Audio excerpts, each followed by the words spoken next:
Salam, salam, bisa didengarkan kembali ya? Halo Pak. Baik, kita lanjut Halo tadi Pak. yang terputus karena memang durasinya hanya 1 jam untuk Google Meet ini. Ya, kita kembali. Keruntuhan dunia, kebudayaan antik dan masyarakat abad pertengahan membawa kerugian besar kepada gereja, tetapi tidak dapat meruntuhkannya. Lebih berbahaya bagi gereja adalah perpecahan di antara umat sendiri. Nah ini, kita sebagai guru agama Katolik itu jangan menyebarkan perpecahan di antara umat karena bisa berdampak. Karena kita sebagai katekis ini adalah ya diberikan amanat agung oleh Allah, walaupun kita awam tapi kita adalah ya kan katekis, guru agama Katolik ya, yang mengajarkan iman kepada anak didik kita, kepada masyarakat Katolik, kepada umat Katolik dan bahkan masyarakat non Katolik untuk menjadi pribadi yang mencintai Yesus Kristus dengan total ya. Nah, perkembangan yang terpisah dari Eropa Barat dan Eropa Timur dengan Asia Kecil akhirnya mengakibatkan perpecahan dalam gereja pada tahun 1054. Tapi sebenarnya sudah ada skisma sebelumnya, sudah ada. Tetapi itu yang tidak ikut konsili. Tetapi pada tahun 1054 ini, yang beberapa kali saya sampaikan dalam pertemuan kita itu adalah skisma yang luar biasa. Ya, perpisahan pada abad yang ke-16 membawa kerugian yang besar. Juga terjadi perpisahan pada abad ke-16 ya. Jadi ada skisma pada tahun 1054, kemudian perpisahan pada abad yang ke-16 membawa kerugian yang besar. Sebagian besar bangsa-bangsa Jerman dan bangsa Anglo-Saxon terpisah dari persatuan dengan Roma. Nah ini ya. Sesudah perpisahan timbul konflik dan permusuhan sampai pada peperangan agama di Eropa. Nah, ini terjadi.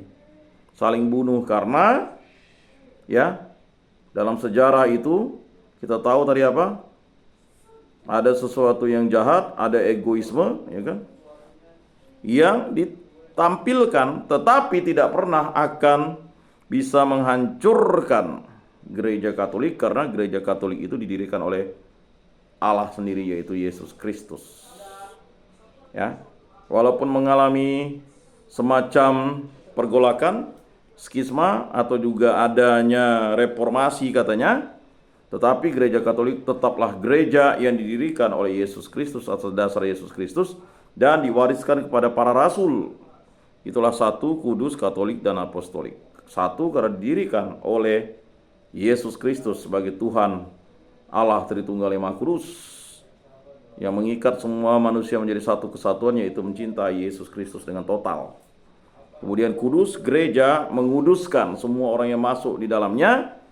Makanya Allah memberikan rahmat, yaitu sakramen-sakramen sebagai lambang cinta kasih Allah atau lambang rahmat Allah untuk menguduskan semua manusia yang tergabung di dalam gereja yang satu, kudus, Katolik, dan apostolik itu. Katolik universal, terbuka untuk semua orang, baik Yahudi dan non-Yahudi, ya kan, baik yang bersunat dan tidak bersunat, dan semua orang dari barat, timur, utara, dan selatan, dan segala penjuru.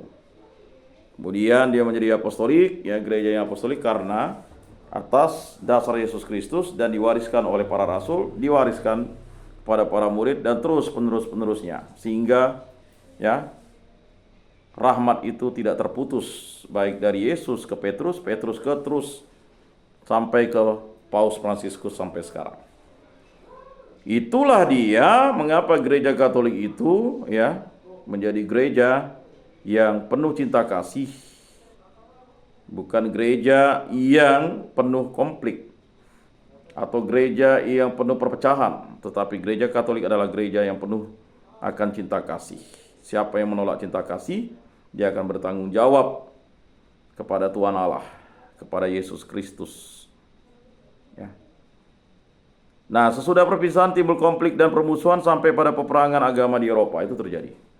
Sesudah konflik berakhir, jiwa dan masyarakat Eropa tidak terpengaruh oleh jiwa agama lain, melainkan oleh perhatian kepada soal-soal dunia yang disebut sekularisasi, yaitu ilmu pengetahuan. Nah, itulah sekularisasi ya.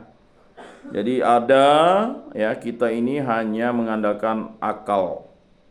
Padahal itu harus komplit. Cintailah Tuhan Allahmu dengan segenap hatimu, dengan segenap jiwamu, dengan segenap akal budimu, dan dengan segenap kekuatanmu, dan cintailah sesama manusia seperti mencintai diri sendiri. Nah, itu harus menjadi pegangan, bukan sekularisasi yang terjadi. Kita hanya mengandalkan akal budi. Apa kata Albert Einstein? Ya. Ilmu tanpa agama sama seperti orang buta. Agama tambah ilmu sama seperti orang sesat. Jadi itu sebenarnya ya sudah diutarakan Yesus Kristus. Kemudian ya sekularisasi yaitu ilmu pengetahuan bentuk negara dan masyarakat ditentukan menurut asas-asasnya sendiri, bukan menurut asas-asas keagamaan lagi. Ya. Jadi sudah asas-asasnya sendiri, ada pembagian pemisahan, ada trias politika misalnya, pembagian antara kekuasaan, ada eksekutif, ya, ada legislatif, ada yudikatif, sama seperti di negara kita itu kan bentuk-bentuknya itu kan trias politika. Tapi banyak tidak kita pahami bentuk negara kita kan adalah demokrasi, ya kan? Nah, di situ ada pemisahan kekuasaan, ada trias politika, ada eksekutif. Eksekutif itu ya kan presiden dan jajarannya, ada legislatif, ya DPR dari tingkat pusat, provinsi dan kabupaten kota. Kemudian ada tingkat yudikatif. Nah, itulah dia ya. Seperti Mahkamah Agung, ya kan? Terus sampai ke tingkat yang paling bawah dan sebagainya. Nah, jadi di situ ya terjadi sekularisasi. Apakah perkembangan membawa kerugian semata-mata bagi gereja? Jadi jawabannya bukan menurut ucapan Paus Yohanes ke-23 dan Paulus 6. Jadi ucapan Paus Yohanes 23 dan Paulus 6 ini ya, jadi Paus Yohanes ke-23 dan Paulus 6 ini, perpisahan itu membawa juga manfaat. Ada manfaat perpisahan itu. Mengapa? Terjadilah pembaruan-pembaruan, ya kan, katekese, pengajaran-pengajaran, pewartaan. Ingat ya, gereja itu kan dia mempunyai tugas, ya kan, liturgia pengudusan. Selanjutnya yang kedua apa? Kerigma pewartaan. Ketiga, ya kan, diakonia pelayanan. Kemudian ya kan? Martiri. Ya. Nah, yang keempat apa? Koinonia persekutuan, yang kelima martiria. Ya. Itu harus dihafal ya. Jadi sebagai guru agama Katolik, ya kan, katekis itu harus hafal itu tugas gereja itu ya. Nah, disitulah tugas gereja. Jadi ada manfaat. Jadi melihat situasi itu ada manfaat. Itulah ucapan Paus Yohanes ke-23 dan Paulus ke-6. Perpisahan itu membawa juga manfaat. Betul bahwa perpecahan itu adalah akibat usaha manusia yang picik dan berdosa. Ingat, jadi perpecahan itu adalah akibat usaha manusia yang picik dan berdosa. Dalam hal itu manusialah yang bersalah, tetapi bukan pada satu pihak saja. Kesalahan yang ada pada pihak umat gereja Katolik diakui juga oleh Bapa Suci Paulus ke-6 dalam sidang kedua Konsili Vatikan kedua dengan menyatakan permohonan maaf kepada Allah juga kepada saudara yang terpisah yang merasa diri tersinggung oleh kesalahan kita. Jadi itu rendah hati. Rendah hati itu adalah mengakui dosa, kesalahan, dan mohon rahmat pengampunan supaya terjadi yang namanya rekonsiliasi. Jadi kalau kita misalnya bertengkar dengan teman atau kawan itu jangan dipendam, tetapi marilah saling mengampuni, saling memaafkan. Jangan tidak bertegur 44 orang. Gara-gara buat kerja kelompok lalu betongseng, ya kan? Becekak, begasak, siongta, ya kan? Apa namanya lagi? Kalau bahasa kami begaye. Apa lagi? Ya kan? Macam-macam lah bahasa kalian tuh, ya kan? Begulat kalian. Ada yang tidak teguran kan?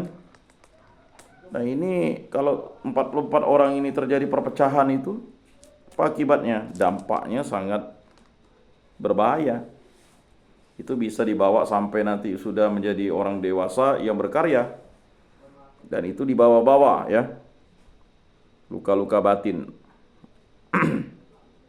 Nah, saudara-saudara yang terkasih dalam Yesus Kristus ya, gereja tidak pernah malu mengakui kesalahan akibat oknum-oknum ya.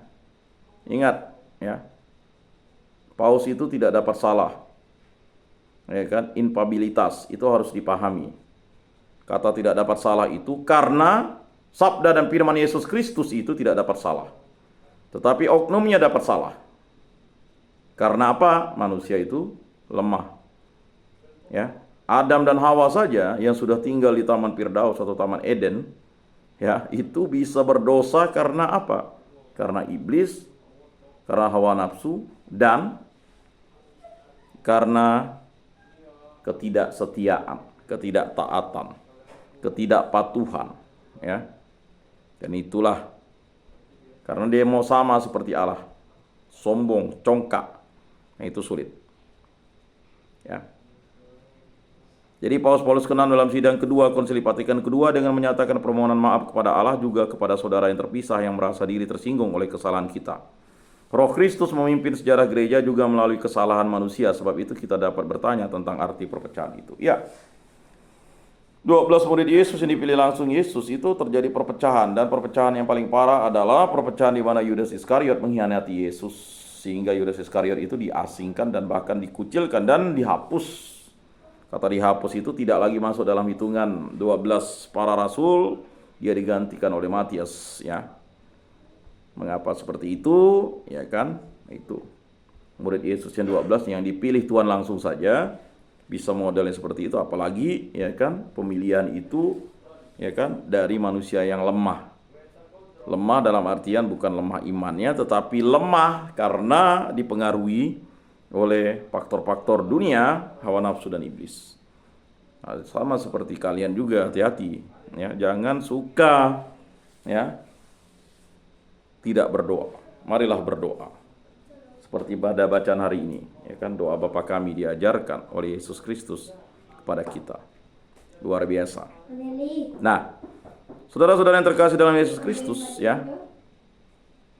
tanpa reformasi dari pihak Protestan, mungkin koreksi dalam gereja oleh Konsili Trente tidak terjadi. Sudah berapa abad lamanya banyak pihak telah menganjurkan supaya segala kesalahan dalam kebiasaan dan cara hidup gereja, terutama pada pemimpin-pemimpin yang tertinggi, untuk diberantas, tidak berhasil. Paus, instansi-instansi Kuria Romana, banyak uskup tidak mau bertobat, biarpun banyak rencana dibicarakan. Pemberontakan terhadap cara hidup gereja itu akhirnya mengejutkan, membangunkan orang yang insaf dari tidurnya. Roh pembaruan bukan dari manusia, melainkan dari Roh Kristus sendiri. Peranan orang-orang suci seperti Ignatius, Teresa dari Apia, Canisius, Borromeus, Philippus Neri, Franciscus Celesius menjadi pokok pembaruan yang kemudian mendapat penetapannya dalam Konsili Trente. Oleh Franciscus Saperius, gereja menunjukkan perhatiannya kepada bangsa-bangsa Amerika, Asia, dan Afrika. Nah, ini dia. Ya. Jadi oleh Franciscus Saperius, gereja menunjukkan perhatiannya kepada bangsa-bangsa Amerika, Asia, dan Afrika. Maka dalam abad ke-7 lanjut ke abad ke-14 dan ke-17 itu, di situ ada salah satu misionaris, Santo Franciscus Saperius itu, gereja menunjukkan perhatiannya kepada bangsa-bangsa Amerika, Asia, dan Afrika. Nah, ini luar biasa. Dalam bahaya besar bagi umat gereja di Eropa, tidak diambil kebijakan agar segala tenaga harus tinggal di Eropa untuk memelihara iman, melainkan ketika itu jiwa Katolik justru memecahkan dinding keeropaan yang sekian lama telah menutup umat pada benua yang lama. Jadi benua yang lama, ingat ya, kekristenan itu muncul di benua Asia. Ya kan, Yerusalem itu di mana? Benua Asia, maka disebut benua yang lama. Dan menyebarlah dia ke benua Afrika melalui Mesir. Ya kan? Benua lama. Perkembangan yang terpisah dari umat Katolik dan umat-umat yang terpisah membawa akibat yang lain pula. Semua umat itu, baik dalam gereja ortodok di bagian timur maupun umat-umat Protestan yang mendasarkan keyakinannya pada sabda Allah sebagaimana tertera dalam kitab suci, membawa pula suatu tradisi ke dalam umat gereja Katolik. Ya, ada tradisi-tradisi, makanya jangan heran tradisi-tradisi itu terbawa-bawa. Bahkan dalam pewartaan itu terjadi pemisahan-pemisahan. Kalau misalnya gereja Katolik di sini, gereja Protestan jangan masuk di situ, gereja Protestan di sana. Tetapi uniknya di Nusantara terjadi perbedaan ketika gereja Katolik masuk, lalu akhirnya yang sudah Katolik itu menjadi Protestan karena POC masuk. Ya, jadi persoalan-persoalan itu terjadi yang sudah saya sampaikan garis besarnya itu. Jadi itu harus dipahamkan kepada kita yang belajar sejarah gereja sebagai bentuk bukan lagi untuk mengoreksi, tetapi untuk mengetahui bahwa ya terjadi yang namanya perjuangan-perjuangan yang begitu luar biasa para misionaris itu untuk sampai ke tanah misi dengan berbagai macam pergolakan, penolakan, bahkan sampai pembunuhan, ya kan, bahkan sampailah dengan penghinaan, penyiksaan yang keji, dan itu darah kemartiran itu tertumpah di tanah-tanah misi untuk menunjukkan tanda bahwa Kristus Yesus itu membebaskan seluruh umat manusia karena darahnya yang tertumpah di kayu salib. Salib sebagai lambang penghinaan diangkat menjadi lambang kemuliaan, menjadi simbol yang luar biasa. In hoc signo vinces, dengan tanda salib kita menang.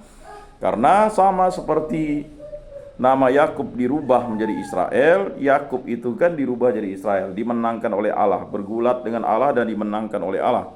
Tetapi dalam perjanjian baru, salib itu adalah lambang kehinaan yang menjadi lambang kemenangan karena darah Kristus yang tertumpah di kayu salib itu menyelamatkan, menembuskan, dan menjadi lambang korban pendamaian antara Allah dan manusia. Jadi kalau yang tidak memahami itu ya pasti akan menjadi pesimistis.